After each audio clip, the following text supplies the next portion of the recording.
title, It is Okay to be Rich, but. It is okay to be rich, but. So Luke chapter 12, I will read again what we've read in the Sunday school, the parable of the rich fool.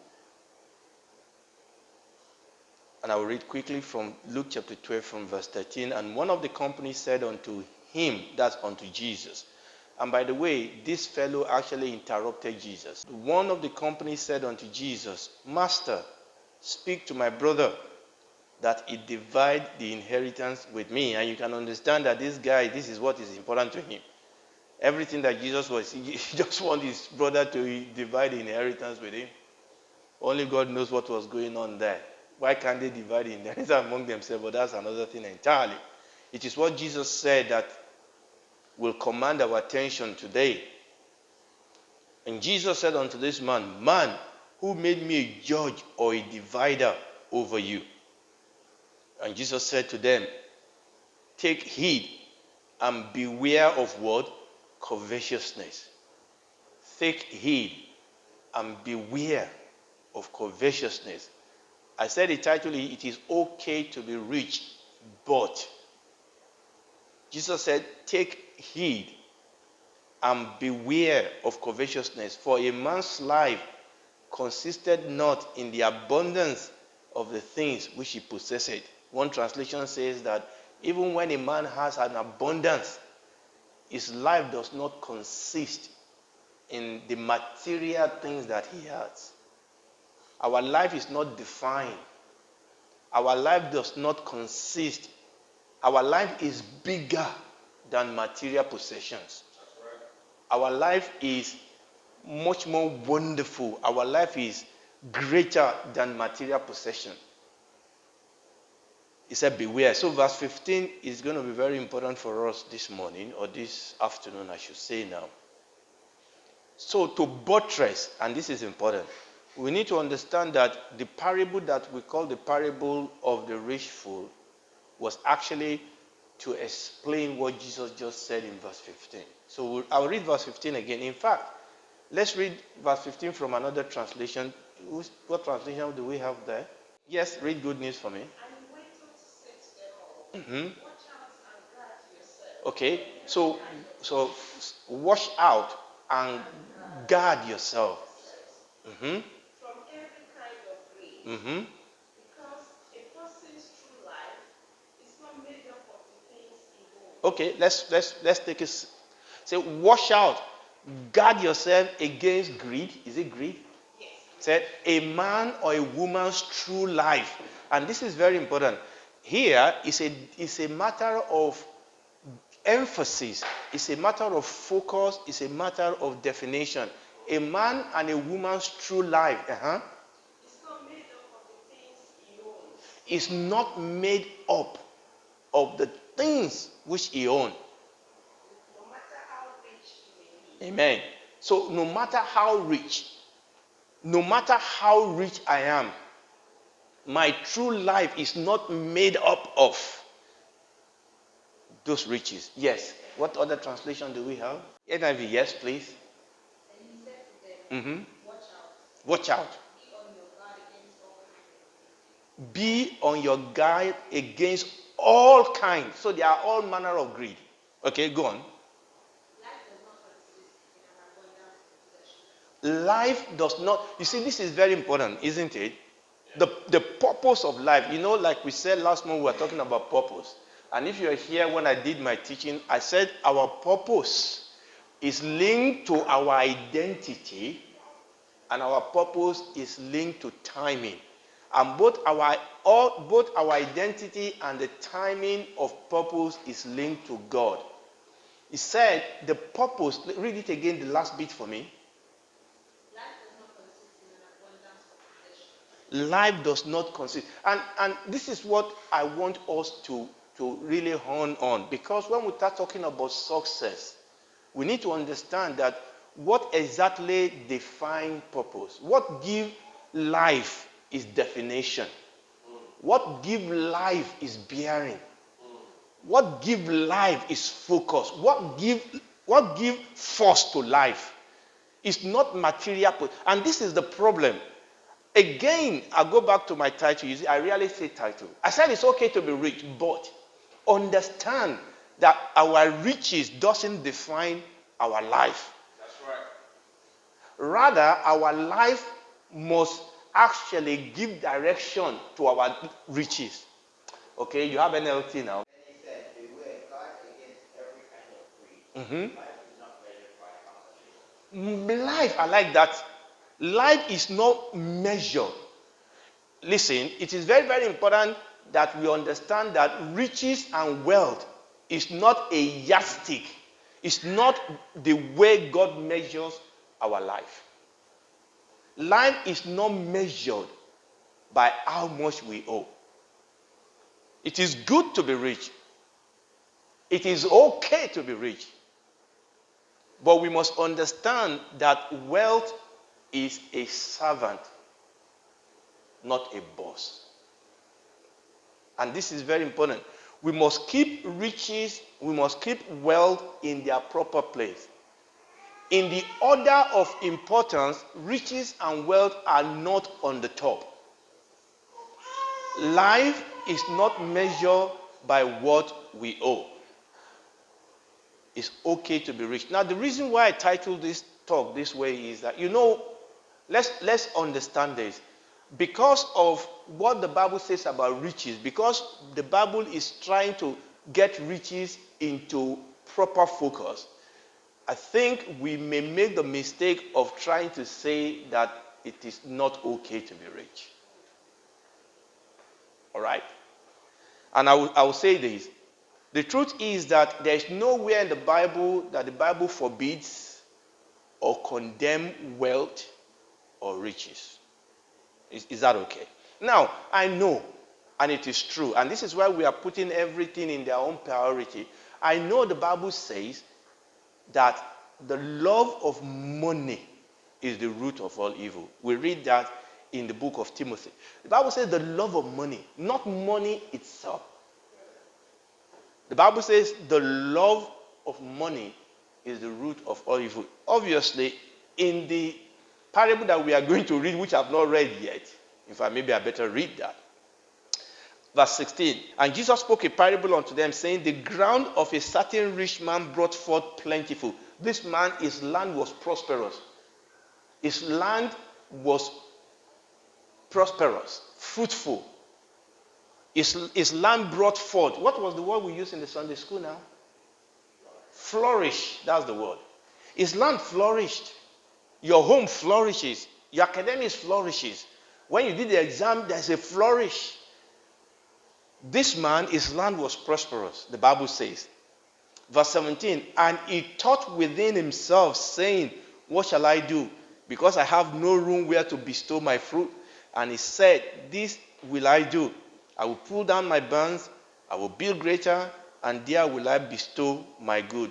I want to submit to you that up till this point, everything seems to be okay in what this man. I mean, this is a business decision he's making. A good business decision. Because, listen to me, we must protect the fruit that God gives us. You see, the problem, oftentimes, that why people are poor, some people get a lot, but they are still poor. Because they are losing more than they get. Now, if you are not getting too much, but you are not losing anything, you will increase. Some people, when they are promoted, or when they have more money, when they are given more, salary, when they increase their salary, the problem is that they also increase their expenditure. That's right. And at the end of the day, I mean, sometimes I wonder about people that are paid ridiculous amount of money and they still go bankrupt. Okay, this is how it works, isn't it? None of us are going to go and buy a 1 million house. But if you are paid 1 million, then you buy a bigger house. And this is the problem, isn't it? We are raised, and then we raise our standard of living. And then the net, everything just even out. And that is what happens oftentimes. So this man was actually making a good business sense. I mean, his land has just produced a lot of fruits. He needs to protect those fruits so that they don't get spoiled. So he said, yeah, you know what I'm going to do? I'm going to tear this barn down. I need to build a bigger one so that I can store my fruit in there. And I was saying that, look, as far as we are concerned, that is fine. Look, as a church, when God gives us, new convert, we must protect them. God gives us children, we must bring them up. The next verse is what caused problem. The next verse is what actually exposed to us the heart of this man. He said, and I will say to my soul, soul, that thou hast much good laid up many years, take thy ease, eat, drink, and be merry. That is the problem with this man, that it was all about me. Number one, that this was the fruit of my labor. Number two, I am going to spend this on myself. Sometimes when you think about how much, and this is true, sometimes when you think about how much it costs you, the price you pay to do something, you don't want to share it with other people. Okay? When you look at how you have to wake up sleepless night and somebody then comes and wants, no. But the thing is this, and the Bible says this. So verse 19 is the problem. But let's see what the Lord Jesus said in verse 20. But God said unto him, you are a fool. You are a fool. The Bible says, thank God this is not me talking. God told this man that he's a fool. Who is a fool? A fool is somebody that is full of himself. Is a fool. If you are full of yourself, you are really a fool. Fool, F-U-L-L, F-O-L-L. He said, this guy is a fool. A fool is somebody that thinks too much of himself or herself. He said, verse 20, but God said unto him, thou fool, this night thy soul shall be required of thee. Then whose shall those things be which thou hast provided?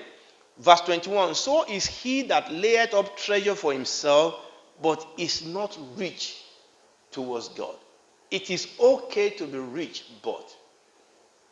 So I said that nowhere in the Bible does the Bible condemn or does the Bible forbid us being wealthy or having riches. Yes, the Bible called this man fool, not because he was rich, but because of who he was. And listen to me very, very well.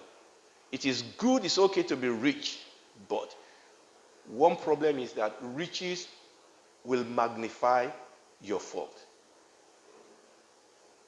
Someone listening to me. Riches will magnify the hidden sin. Let me put it this way. Riches will magnify self. It always does. Riches always bring out self. In other words, and this is why it is very, very important, for God to trust us with riches, he must have dealt with self. There are some people that surprise themselves when they have little money. Some men, their wife don't know them again when they have little money. Some women, their husband don't know them again when they have little money. Some people, the church can't see them again when they have little money. This man, this woman that we think was a humble guy, when money comes, they become something else. I will say that again. Riches has a mind of his own. Listen to me.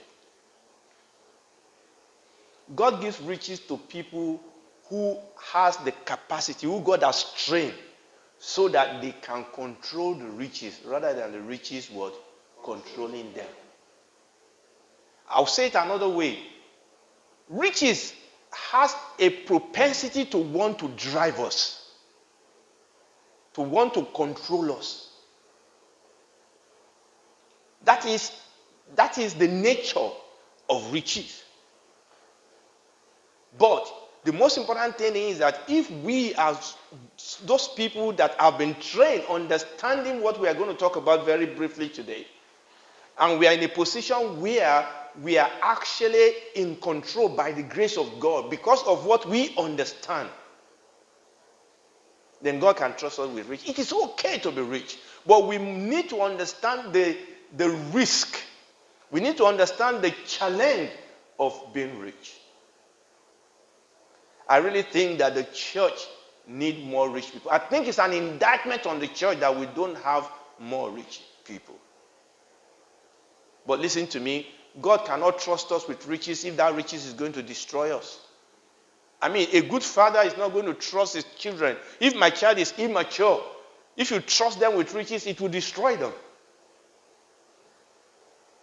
And it's an indictment on us that we have not matured up to that point where God can actually trust us.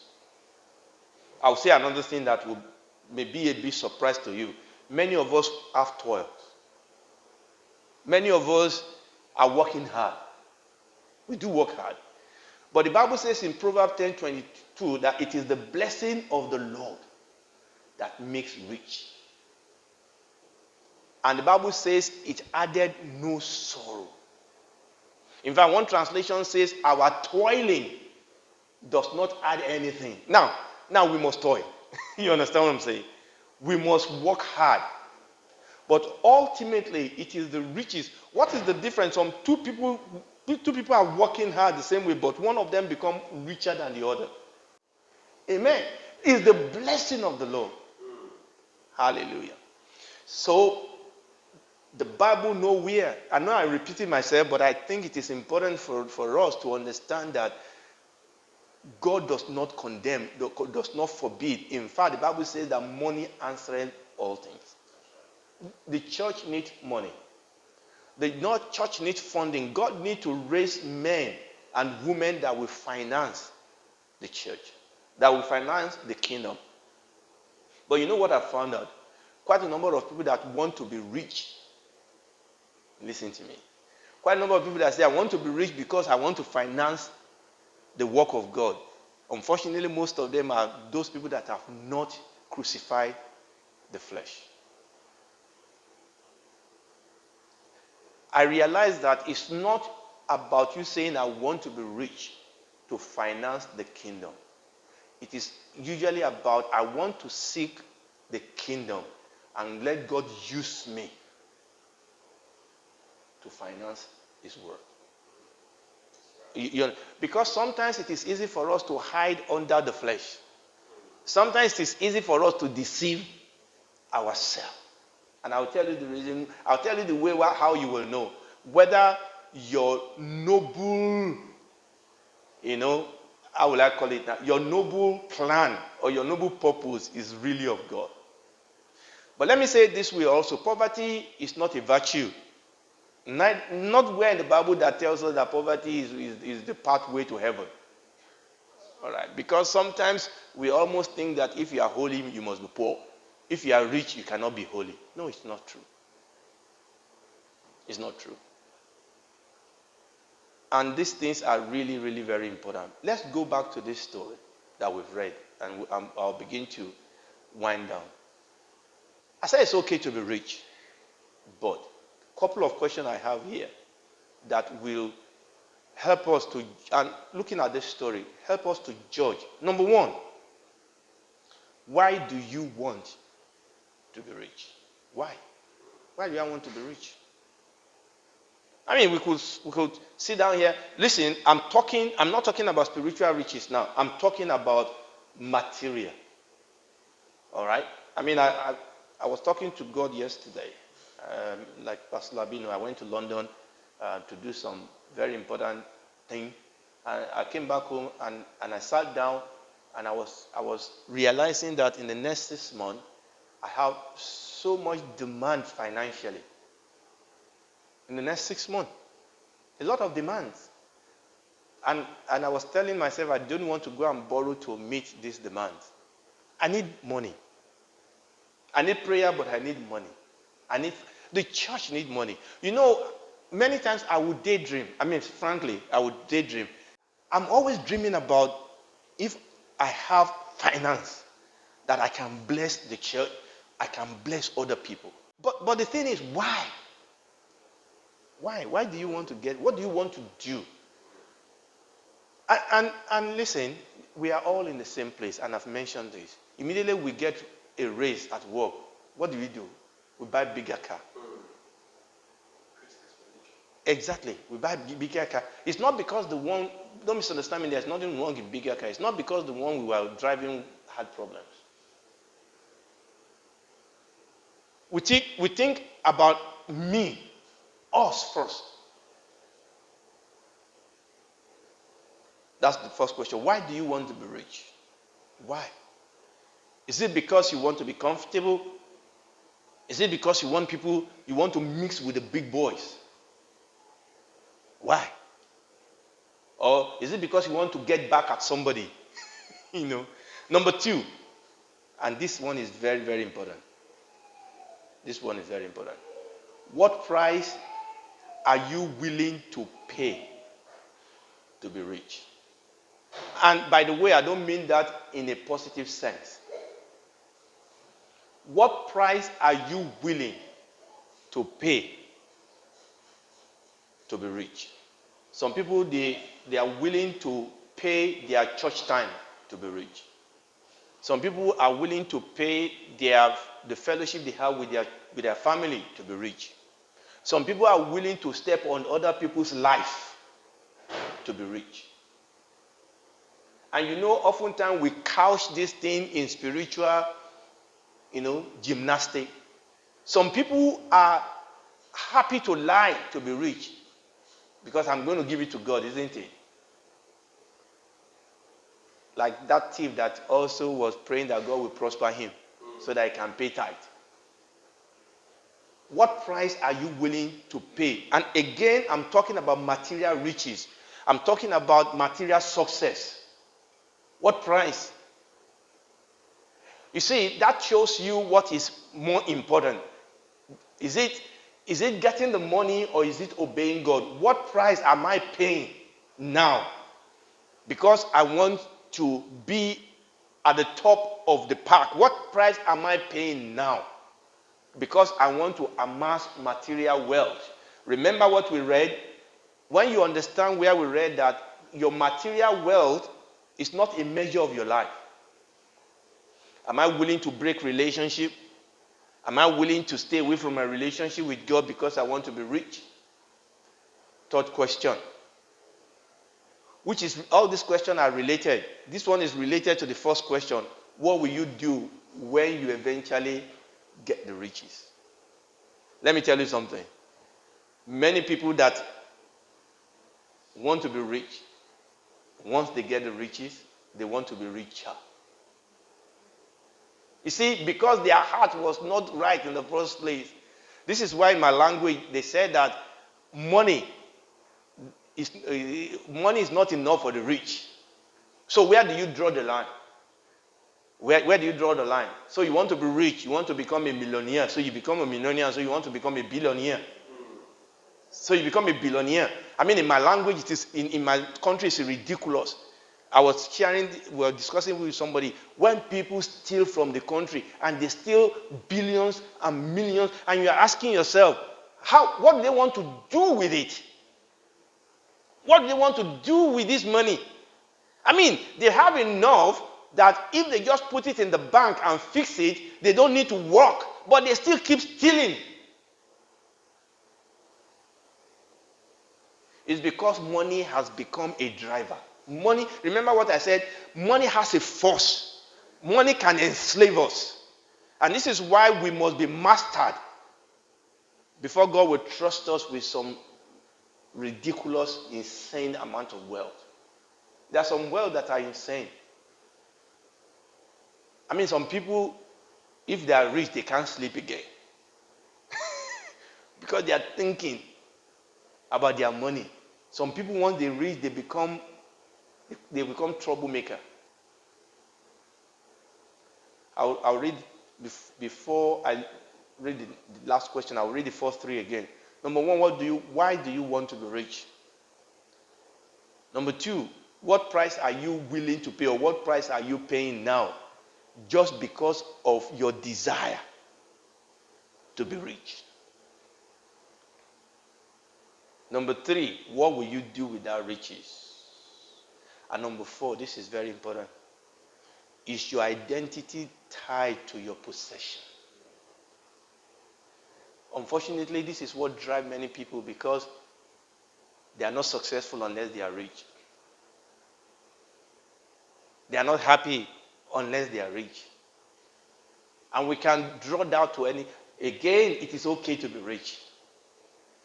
But your riches is not a measure of your life. You must not get your. You see, there are some people, they get their identity. I am a married man. I'm a married woman. I remember when we first graduated, I lived in a quarter with one of my colleagues. And usually when people come and they address him and they don't put doctor in front of his name, it is trouble. Big trouble. They call it doctor. Don't misunderstand me. We must respect people. But his identity is tied to that. So the problem is that if that is a measure of your life, when that is gone, life is gone. Or when is it going to be enough? And that is why people steal, because that is the identity. And that was the problem of this man that we are dealing with here. And the Lord Jesus said, I'm back to Luke chapter 12. Says, so is he that layeth up treasure for himself and is not rich towards God. And I will round up going back to that Proverbs chapter 10, verse 22. When we understand that it is the blessing of the Lord that maketh rich. Again, God wants us to be rich. But I want to pray and say, Father, don't give me a rich, don't give me riches that is not backed by your blessing. Is someone listening to me? You see, one of the problems we have, let me give you this example, and I think this is great. Okay? You know, I don't know whether you've heard about what the government call quantity easing. There's a process in which the government can actually print money. You understand that? The government can actually print a lot of money. What's the problem with that? When government prints a lot of money, it causes inflation. Normally what's supposed to happen is this. In the good olden days, the value of every paper you have in your hand must be backed equally by the value in gold. So there is something we call a gold reserve. So every country must have a gold reserve that actually is commensurate to the number of the currency that is flowing in the population. Is somebody listening to me? Okay, and that is what's supposed to be. So when you have a money, there is actually a commensurate amount of that money in gold in the government reserve. That is what is supposed to be. But what then happened is that we've come so far where government now print money that is not backed by gold. There is no substance behind what you say. And it's the same thing when people have riches and they don't have the blessing. It causes inflation. Is someone listening to me? The blessing of the Lord makes rich. So let's round this up. So the Bible says, what lesson do we learn from here? Number one, that it's absolutely fine to be rich. But number two, that riches is not a measurement of your life. Number three, that it is God that gives riches. And number four, that and I mentioned this during the Sunday school, that whatever God gives you, you are a steward. That God wants you to use it to bless other people. And that was the problem that this man has. That what God gave him is, number one, he thought that it was the source of the blessing. Number two, he wants to spend this on himself. And number three, his riches has taken his heart away from God. And that is what he was saying here, that this man, he has laid a lot of treasure on earth, but is poor towards God. The Bible says, seek you first the kingdom of God and his righteousness, and all these things will be added unto you. I want us to know, please stand up on your feet if you can. I want us to know that God wants us to be rich. But God will not give us what will destroy us. As we mature in our relationship with God, God will begin to trust us with blessing. And that blessing will bring wealth. And I'm praying and I'm believing God that the church will begin, that God will begin to raise up. I'm not asking for people. I'm not asking for the people that want to be rich. No, I'm asking for the people that want to walk with God so that God can bring them to a place where God can trust them with riches. And I'm trusting that we'll be one of those people. Father, we give you